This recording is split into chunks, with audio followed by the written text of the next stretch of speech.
J'ai demandé à ChatGPT de me créer un plugin WordPress et vous allez voir que le résultat est bluffant. Je n'ai pas écrit une seule ligne de code et pourtant vous allez voir que j'ai pu créer un plugin avec des fonctionnalités assez avancées. Bon, j'ai aussi rencontré quelques problèmes. Parfois, j'arrivais pas à me faire comprendre ou alors je me retrouvais face au white screen of death, écran blanc de la mort en français. Dans cette vidéo, je vais vous montrer exactement comment j'ai fait pour créer ce plugin et comment vous pouvez faire pareil pour créer vos propres plugins WordPress qui vont ajouter des fonctionnalités personnalisées. J'avais déjà vu plusieurs vidéos qui montraient comment créer un plugin WordPress avec ChatGPT, mais à chaque fois, c'était des plugins inutiles et très simplistes. Je voulais donc trouver une idée de plugin qui pouvait avoir une réelle utilité et qui, en même temps, était assez simple à réaliser. L'une de mes vidéos les plus populaires explique comment épingler son en-tête. Si cette vidéo a fait plus de 20 000 vues, c'est que ça intéresse beaucoup de personnes. Mais vous étiez nombreux à ne pas réussir à sélectionner la bonne classe CSS pour épingler l'en-tête et donc le plugin ne fonctionnait pas. J'ai donc eu l'idée de créer un plugin qui permet d'épingler son en-tête avec une simple case à cocher et qui fonctionne sur tous les thèmes. Pour cela, j'ai demandé à ChatGPT,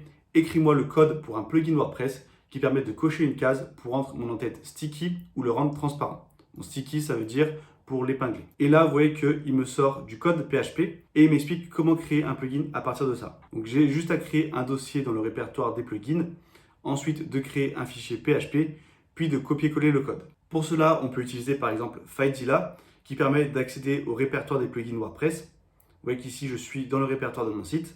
Si je vais dans WP Content et Plugins, ici, je retrouve la liste de mes plugins.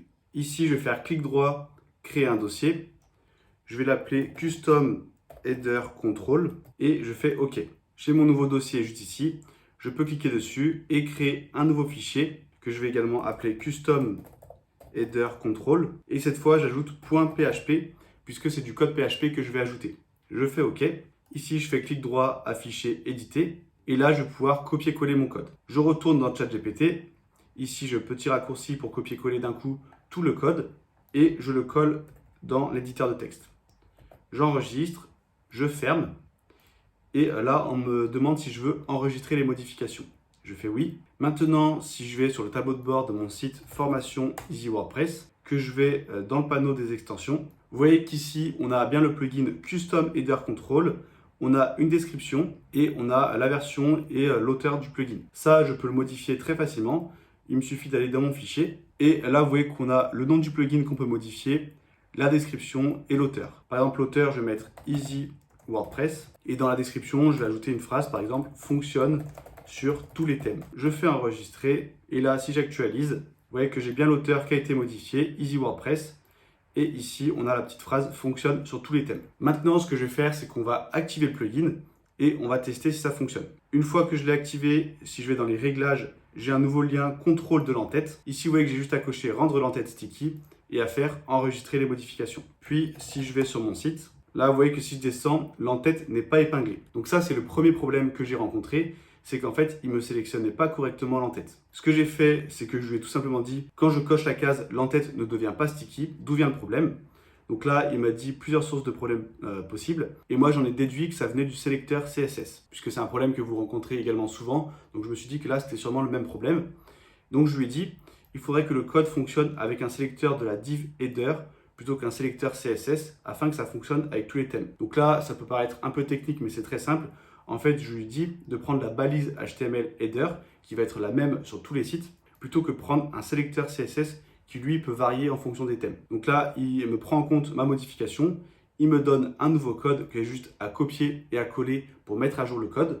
Et maintenant que j'ai remplacé le code, vous voyez que mon en-tête est bien épinglé. Cette partie était plutôt simple, j'ai pu rapidement créer cette fonctionnalité et j'ai également une deuxième fonctionnalité qui permet de rendre l'en-tête transparent. Si je la coche, vous voyez que quand j'actualise, mon en-tête devient bien transparent. Bon là, c'est pas terrible avec cette page. Jusqu'à présent, c'était très simple, mais ensuite, j'ai voulu ajouter une fonctionnalité qui permet de réduire la taille de l'en-tête lorsqu'il est épinglé afin qu'il prenne moins de place et d'ajouter un petit effet de transition pour pas que ça fasse une transition brute entre le moment où l'en-tête est à sa taille normale et le moment où l'en-tête est réduite. Là, les choses se sont un peu compliquées. Je lui ai dit, je voudrais ajouter une sous-option dans la partie rendre l'en-tête sticky pour ajouter un effet smooth qui diminue la taille de l'en-tête de 30 pixels en réduisant également la taille du logo avec un effet de transition qui dure 0,5 secondes lors du scroll. Là, il m'a donné du code PHP et JavaScript à ajouter dans mon fichier, mais en ayant copié-collé ce code, je me retrouvais avec une erreur fatale, mon site n'était plus du tout accessible.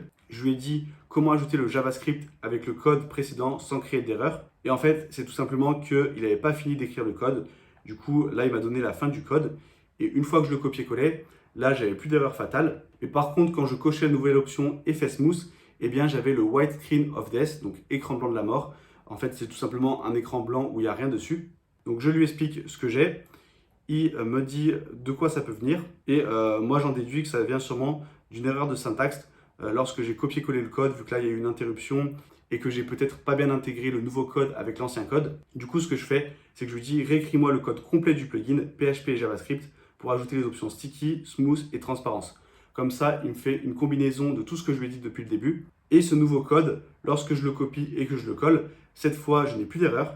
Mais par contre, l'effet Sticky ne fonctionne plus. Donc ça veut dire que je cochais la case, mais il ne se passait plus rien.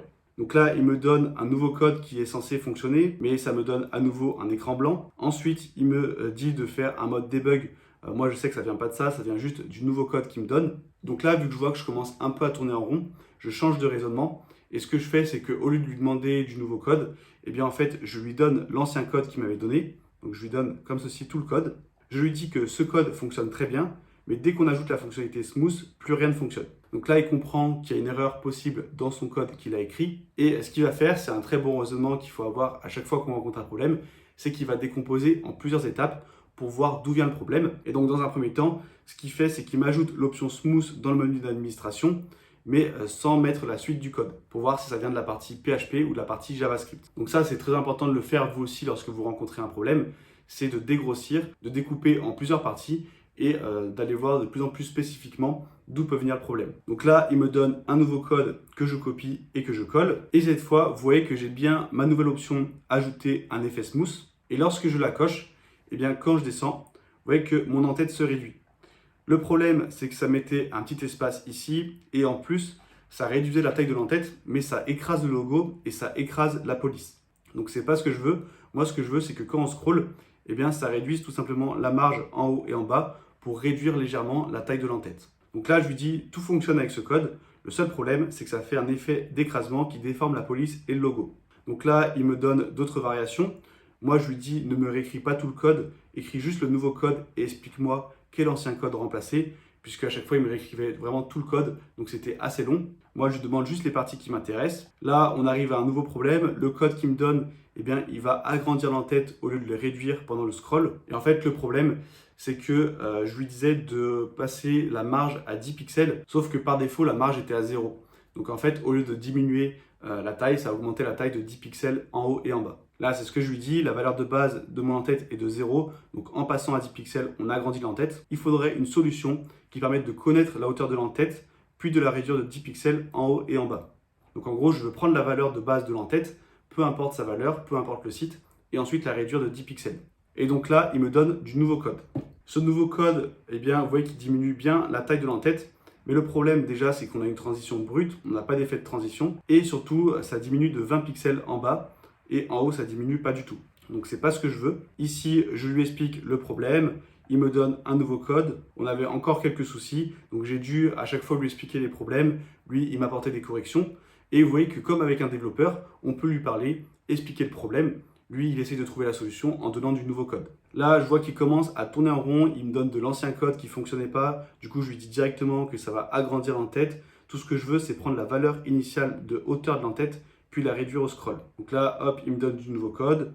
Là, je lui dis, tu m'as redonné le même code qu'avant. Là, je commençais un peu à perdre espoir, puisque ça faisait quand même une dizaine de messages qu'on échangeait. Et à chaque fois, il commençait à tourner en rond ou donner du code qui ne fonctionnait pas. Et je ne savais pas trop comment exprimer ce que je voulais. Mais juste en lui disant ce prompt, que donc il avait refait la même erreur, et bien là, il change sa manière de fonctionner. Et là, il me donne un code qui fonctionne. Ça réduit bien la taille de l'en-tête. Mais par contre, ça déforme toujours la police et ça écrase le texte. Donc je lui dis que je veux juste appliquer la transformation sur l'arrière-plan et rester centré verticalement. Et là, il comprend d'où vient la déformation du texte et du logo. Ça vient du critère Transform Scale. Et là, il nous dit qu'il va pouvoir contrer cette transformation en appliquant une autre inversée. Donc, il me donne du nouveau code. Et avec ce nouveau code, la fonctionnalité que je voulais fonctionne enfin. Vous voyez que c'est une fonctionnalité très simple. Ça réduit juste légèrement l'en-tête. avec un petit effet de transition, mais c'est la fonctionnalité sur laquelle j'ai passé le plus de temps puisque j'arrivais pas vraiment à me faire comprendre.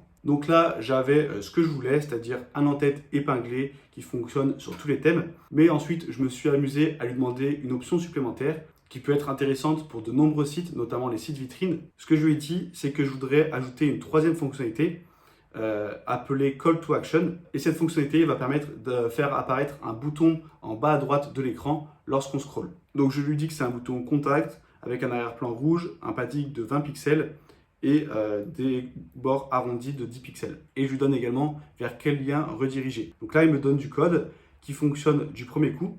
Après, je lui donne quelques précisions supplémentaires sur ce que je veux. Et là où j'ai été assez bluffé, c'est que je lui ai dit ajoute un sélecteur de couleurs pour le bouton et une case qui permet de choisir le lien de destination. Comme ça, la personne qui installe le plugin, elle peut personnaliser la couleur d'arrière-plan du bouton en fonction de sa charte graphique et surtout, elle peut personnaliser le lien. Ensuite, j'aurais pu lui dire d'ajouter une option pour personnaliser le texte ou même personnaliser la mise en forme, mais ça faisait déjà un petit moment que j'étais en train de faire du code, donc je me suis arrêté là. Et donc, voici la version finale du plugin. On a bien ici l'option pour afficher un bouton Call to Action lors du scroll. On peut définir la couleur d'arrière-plan, par exemple si je passe sur du bleu, et la page de destination. Je fais enregistrer les modifications, et maintenant si je scroll, j'ai un bouton contact qui apparaît, qui redirige bien vers la page Nos services.